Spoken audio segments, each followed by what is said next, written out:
The Wishbone episodes I will cover here and now are Rip Van Winkle and, well, Joan of Arc, broadly speaking, but a specific one. Um, but the first one, Rip Van Winkle.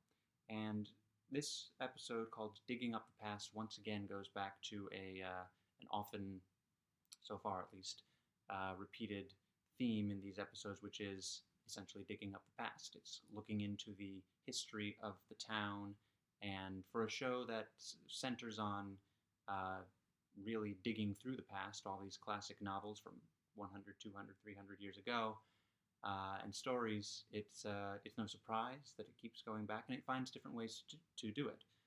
In this particular case, the character of Dr. Thelma Brown, a doctor from Chicago, who grew up in Oakdale, has returned to town, and she just so happens that the two places that are number one and two, or perhaps both tied for number one, on her list of places to visit are the library, where she spent a lot of time as a child, and the Joe's house, which is where she spent most of her time as a child because that's where she grew up.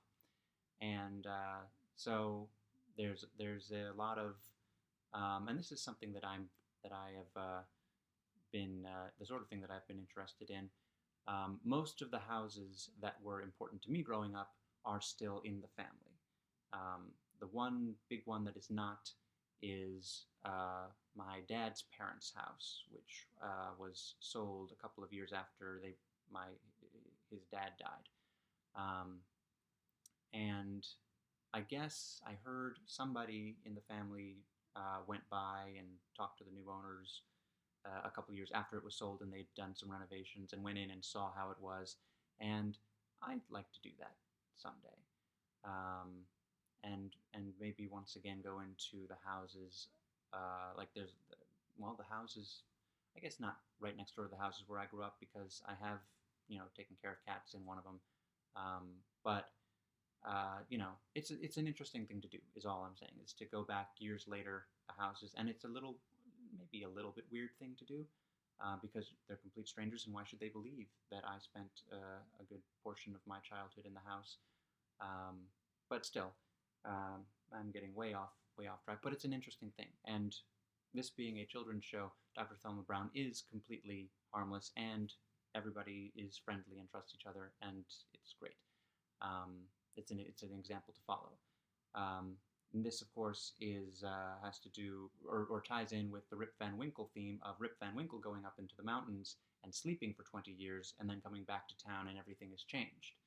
And Dr. Thelma Brown also, for her, everything, a lot of things stay the same, like the basic structures, but of course, different families, different books.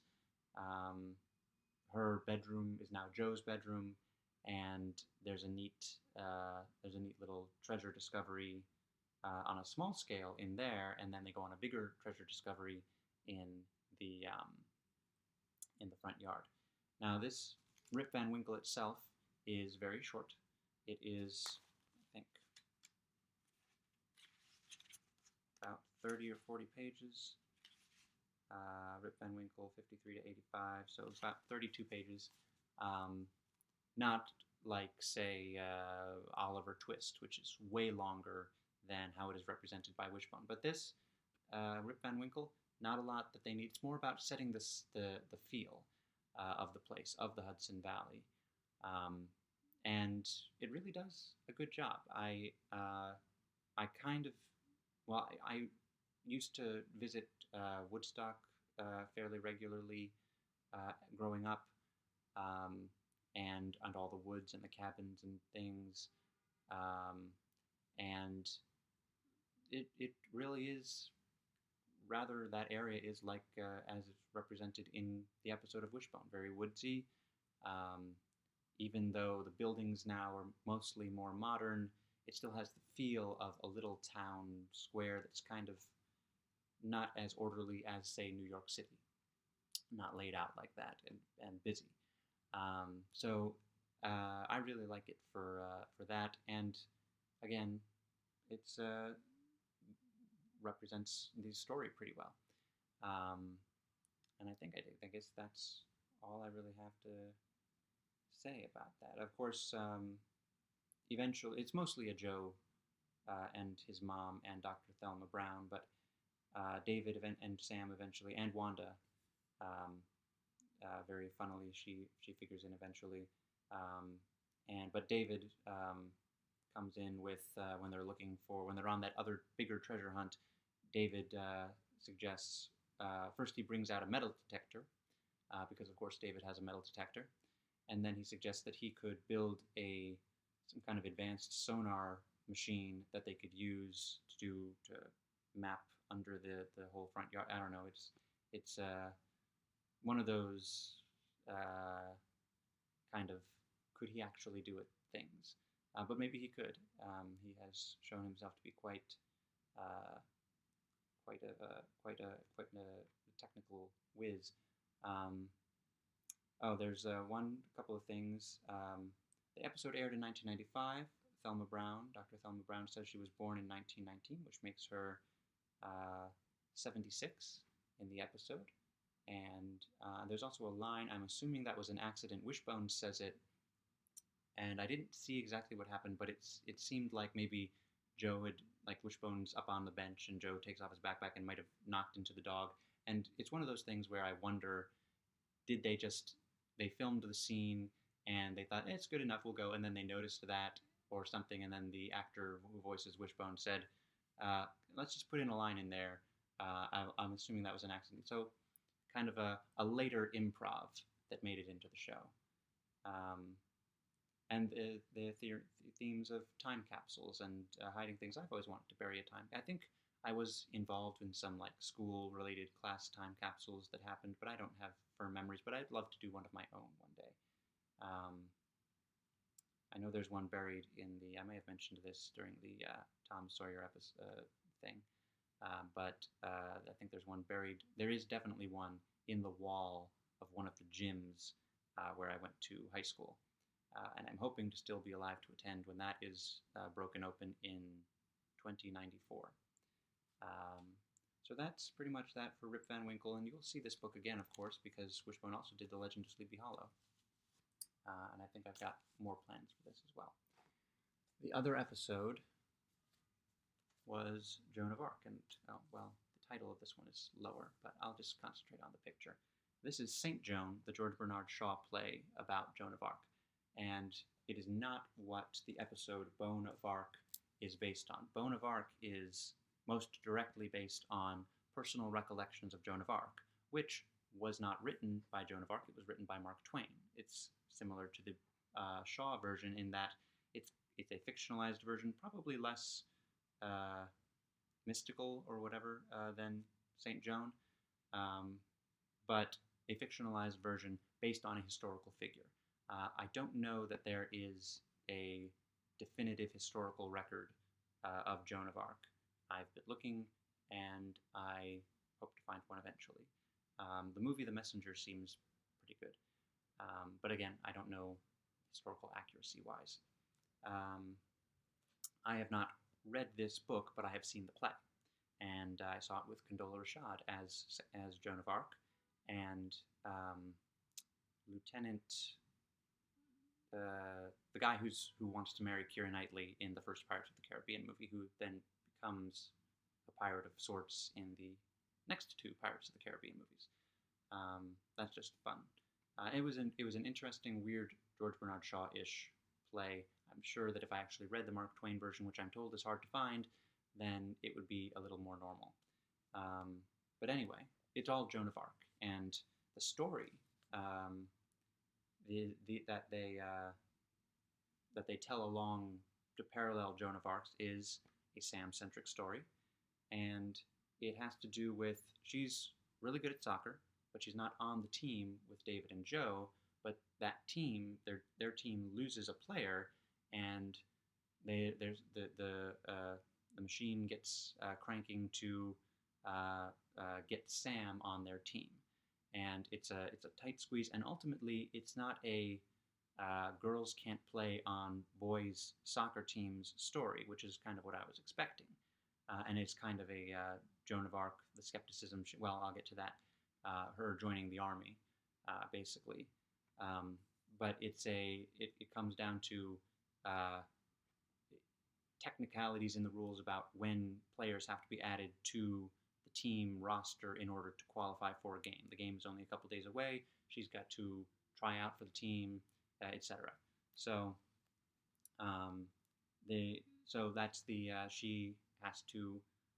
It's not even really her fighting her way into. She wants to get onto the team, but it's David's dad who coaches the team, um, making all the movements to get her on the team.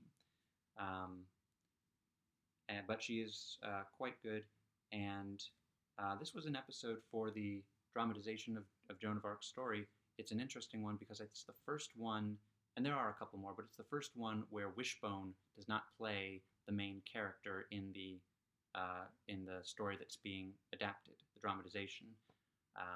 He plays Joan's best friend, whose name I don't remember.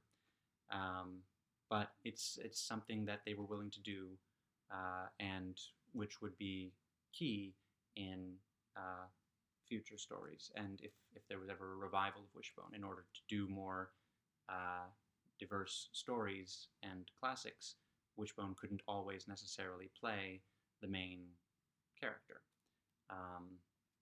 And there's a line, it stood out to me: France will be rescued and made great again. And so that it stood out to me. I won't say specifically why.